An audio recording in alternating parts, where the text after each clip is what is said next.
There are some movies that come to absolutely just define the decade they were released in. Think The Graduate from the 60s, or Back to the Future from the 80s. You can't imagine these movies being released in any other decade. They just wouldn't work then. They belong to the place and time they came out in. A glorious snapshot of American life at that time. I'm Nostalgic Nick for Do You Remember? And today we're going to the movies to examine some of the films that define perhaps the greatest decade of movies ever, the 1970s. Be sure to hit the thumbs up button for us, and subscribe to the channel and click that bell for notifications. But now it's time for me to make you an offer you can't refuse. I see you shiver with anticipation.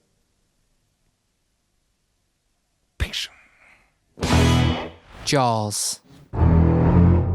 In 1975, a film swam into theaters that would change Hollywood forever. The summer blockbuster that for many kids transformed the beach into a place of terror and gnashing teeth. Despite being helmed by a relatively unknown director named Steven Spielberg, I looked it up, he's had a pretty good career since. And despite production being plagued by sinking boats, malfunctioning mechanical sharks, and two lead actors who hated each other, Jaws took a huge bite out of 1975's box office and became the highest grossing movie of all time. For 3 years at least, Jaws was the first true Hollywood blockbuster and forever changed the way studios made movies, paving the way for everything from Marvel to The Matrix. Rocky. Much like its titular character, the movie Rocky was the story of an underdog persevering against all odds to miraculously rise to the top. Made for a paltry $1.1 million in 1975, Sylvester Stallone's tale of a small-time club fighter who gets a shot at the heavyweight title was a surprise hit, grossing over $225 million, winning the Oscar for Best Picture, and catapulting its lead into one of Hollywood's biggest stars. We're not buzzers on for that one. What do you think about when the 15th round when you're coming out? Stallone became one of the few people to ever be nominated for the Best Writer and Best Actor Academy Awards for the same movie, and helped turn the phrase "beat your meat" into a respectable pastime for a young man. And we can't forget Rocky's memorable theme song.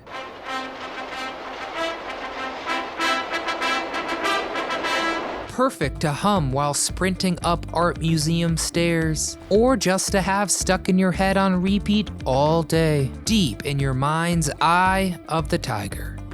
All the President's Men. In the mid-70s, America was reeling from the biggest political scandal in the country's history. In 1974, for the first time ever, a sitting president resigned from their post, amidst the Watergate scandal and almost certain impeachment and removal from office. To leave office before my term is completed is abhorrent to every instinct in my body. Richard Nixon fled the White House, leaving behind a nation in existential crisis over the future of its democracy. Fortunately, Americans had movies like All the President's Men to help process their trauma, wonderfully starring Robert Redford and Dustin Hoffman as the two reporters who, with the aid of their source, Deep Throat, were key to uncovering the truth behind the Watergate break-in. All the President's Men was a riveting political drama that helped an ever more cynical nation come to grips with one of the darkest political chapters in its history. So nice, light, mid-afternoon fare.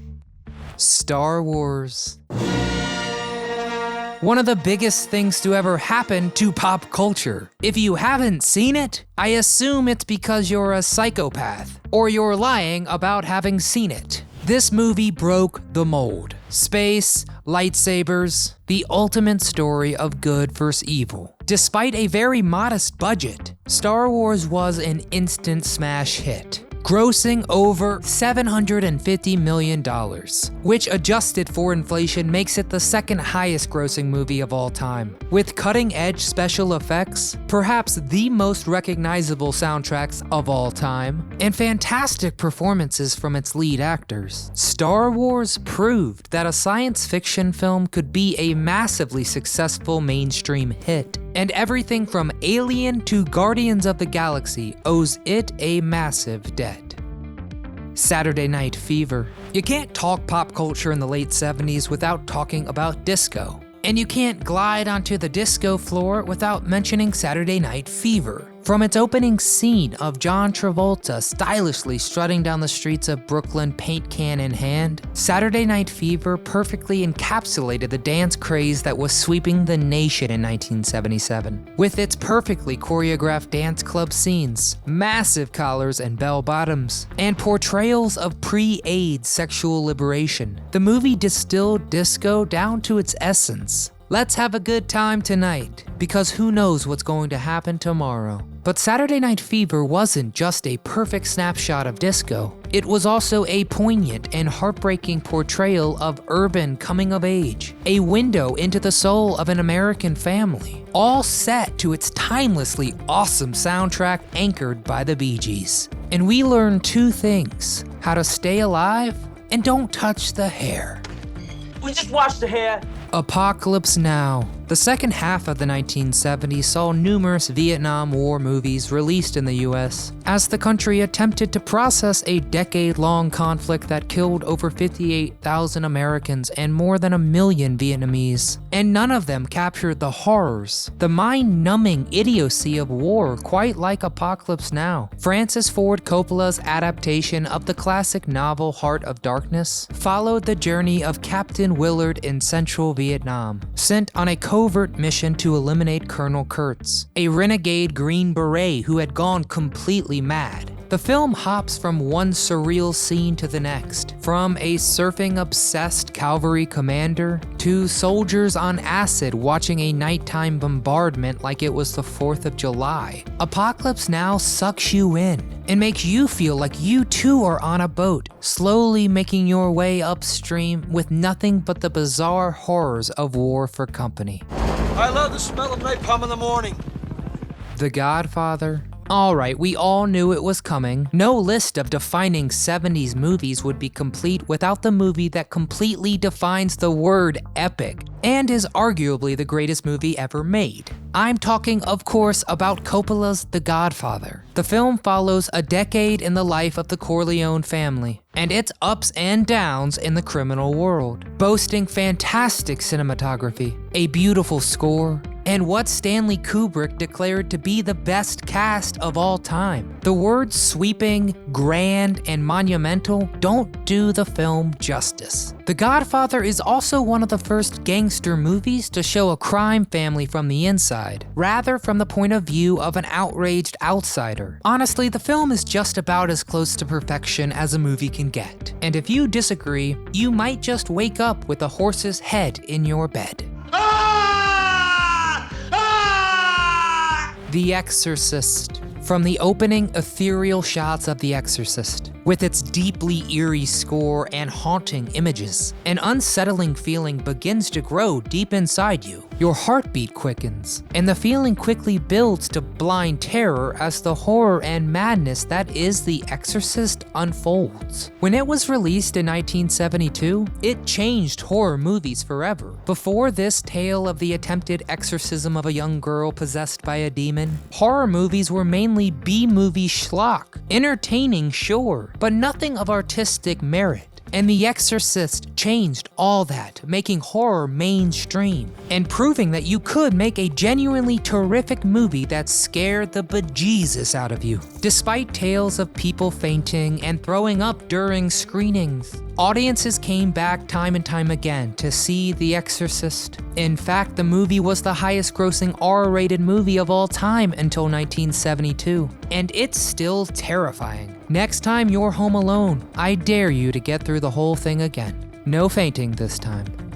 Taxi Driver. You talking to me? You talking to me?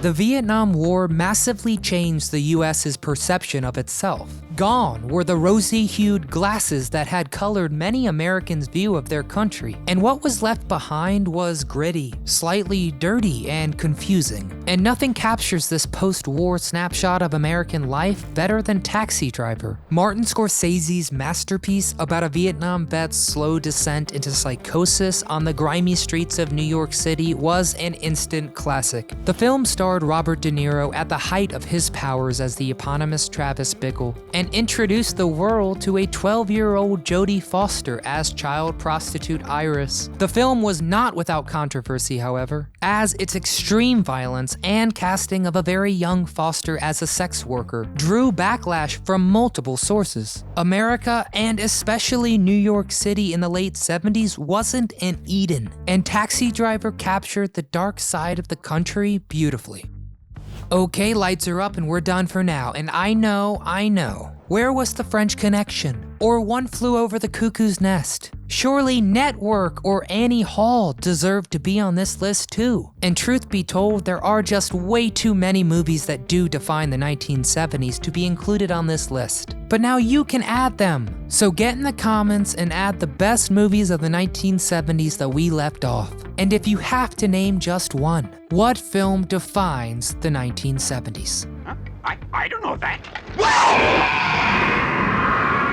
We can't wait to read your comments, because we here at Do You Remember respect the collective memory. As always, be sure to hit the thumbs up button for us, and subscribe to the channel if you haven't already. Click the bell for notifications. But from all of us here at Do You Remember, thank you for watching.